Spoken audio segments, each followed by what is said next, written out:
everyone, I welcome you all to today's topic Decodified session. Today we are going to talk about Indo-China relationship. We shall be discussing about this particular topic in the following sequence. First of all, why in news, right?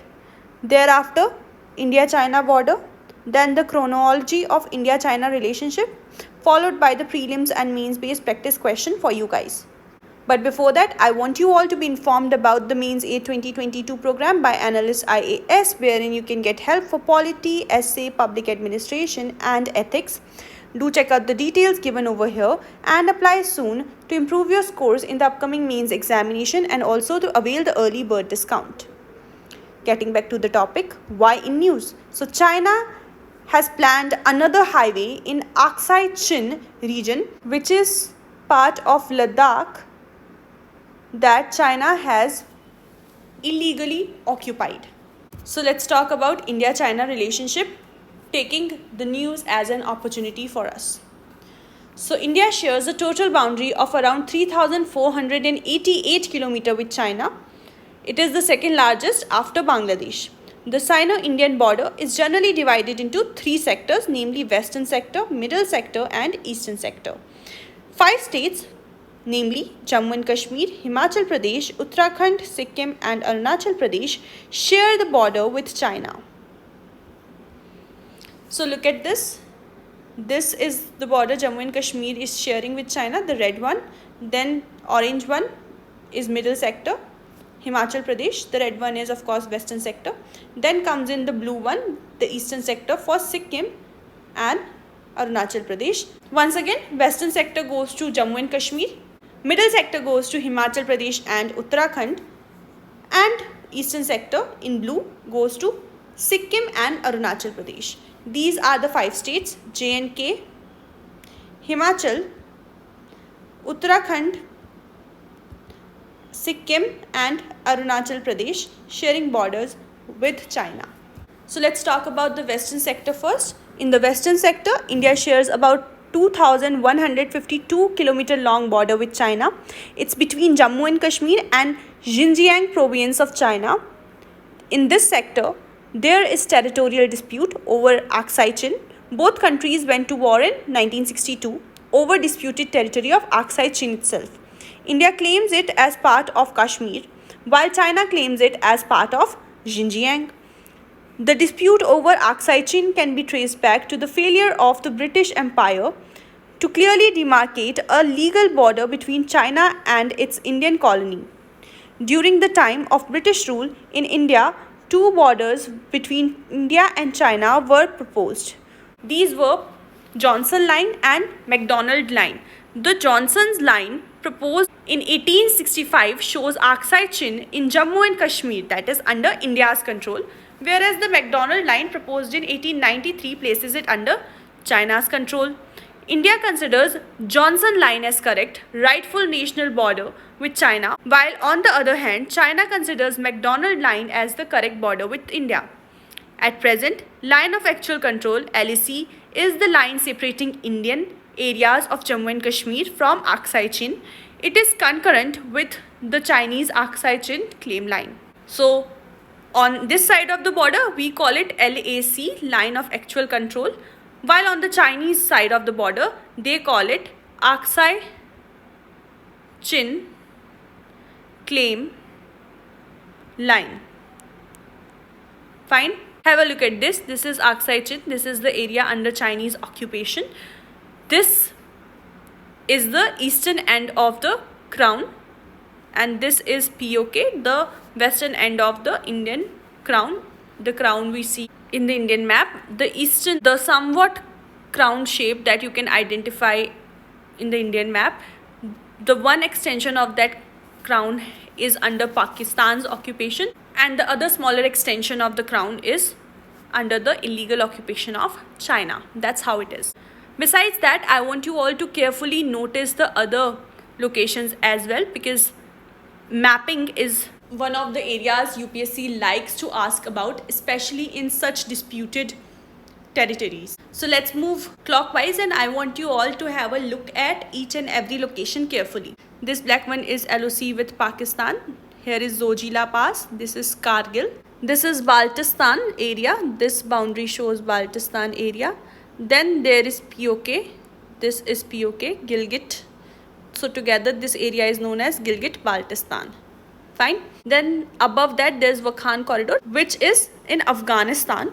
So this is the border we share with Afghanistan, but the territory is currently occupied illegally by Pakistan. This territory of Gilgit-Baltistan region has been ceded away by Pakistan to China, which is also very illegal move, as this territory is disputed with India and Pakistan could not just give away it to China. Basically, it was given away to China in 1963 and this region is known as Shaksgam Valley. Then here lies Teram Shahar, bit east of which is Siachen Glacier, and further east of that is Karakoram Pass. Right below it is Nubravalley, and right below Nubravalley lies Leh, the capital of Ladakh. Depsangla is in Aksaichin, and Bilafondla is in Pakistan occupied Baltistan region. Then here are the patrol points of Galwan Valley, wherein the conflicts are going on. Patrol point 14, and in this region itself lies the Pangong So Lake here, and this is the Sheok River, and right below Aksaichin towards the south lies the Demchok. Alright, now let's talk about the middle sector. In this sector, India shares about 625 km long boundary with China, which runs along the watershed from Ladakh to Nepal. The states of Himachal Pradesh and Uttrakhand touch this border with Tibet, that is currently occupied by China. In this sector, both sides do not have much disagreement over the border in this area. So the borderline in the middle sector is pretty much acceptable on both ends. Now let's talk about the eastern sector. In this sector, India shares 1,140 km long boundary with China. It runs from the eastern limit of Bhutan to a point near the Talu Pass at the tri-junction of Tibet, India and Myanmar. This boundary line is called McMahon Line. The boundary was established along the Himalayan crest of the northern watershed of the Brahmaputra, except where the Kimang, Subansiri, Dihang and Lohit rivers break through that watershed. China considers the McMahon Line illegal and unacceptable, claiming the Tibetans' representatives who had signed the 1914 convention held in Shimla, which delineated the McMahon Line on the map, were not having rights to do so. Controversy around the line of actual control, that is LAC. The LAC is the demarcation that separates Indian controlled territory from Chinese controlled territory. India considers the LAC to be 3,488 km long, while the Chinese consider it to be only around 2,000 km. The alignment of the LAC in the eastern sector is along the 1914 McMahon Line, and there are minor disputes about the positions. India rejected the concept of LAC both in 1959 and 1962. After the 1962 war, the Chinese claimed they had withdrawn to 20 km behind the LAC in November 1959. During the Doklam crisis in 2017, China urged India to abide by the 1959 LAC. India objected that the Chinese line was a disconnected series of points on a map that could be joined up in many ways. India claimed line is the line seen in the official boundary marked on the maps as released by the Survey of India, including both Aksaichin and Gilgit-Baltistan. In China's case, it considers mostly the entire Arunachal Pradesh as South Tibet. So, the Indian state of Arunachal Pradesh is claimed by China that way. Now, let's understand about the chronology of how the relations between India and China, especially with respect to this boundary dispute, has been historically. So, let's begin our story from 1950. In 1950, India and China established diplomatic relations on 1st April 1950. India, mind you guys, was the first country to recognize China as a nation. So India was the first non-socialist country to establish relations with the People's Republic of China, and a catchphrase this is how it goes. Hindi Chini Bhai Bhai became famous. In 1955, thereafter, both countries attended the Asian African Conference, in which 29 countries participated in Bandung, Indonesia, and jointly advocated the Bandung spirit of solidarity, friendship, and cooperation. It has led to the decolonization of the whole Asia and Africa and to the formation of a non-aligned movement as the third way between the two blocs of superpowers. The first NAM Summit Conference took place in Belgrade, Yugoslavia in September 1961. Thereafter, in 1962, the border conflict led to a serious setback in the bilateral relations. And in 1962 itself, the Indochina War happened. In 1967, China and India restored ambassadorial relations and bilateral ties improved gradually. In 1988, Indian Prime Minister Rajiv Gandhi visited China, initiating the process of normalization of bilateral relations. The two sides agreed to look forward and develop bilateral relations actively in the other fields while seeking a mutually acceptable solution to boundary questions. In 1992, Indian President R. Venkataraman visited China. He was the first president who visited China since the independence of the Republic of India. In 1996, Chinese President Jiang Zemin visited India. He was the first head of state from China who visited India since the establishment of bilateral ties. Agreement between the Government of China and Government of India on confidence-building measures in the military field along the line of actual control in the India-China border area was signed in 1996.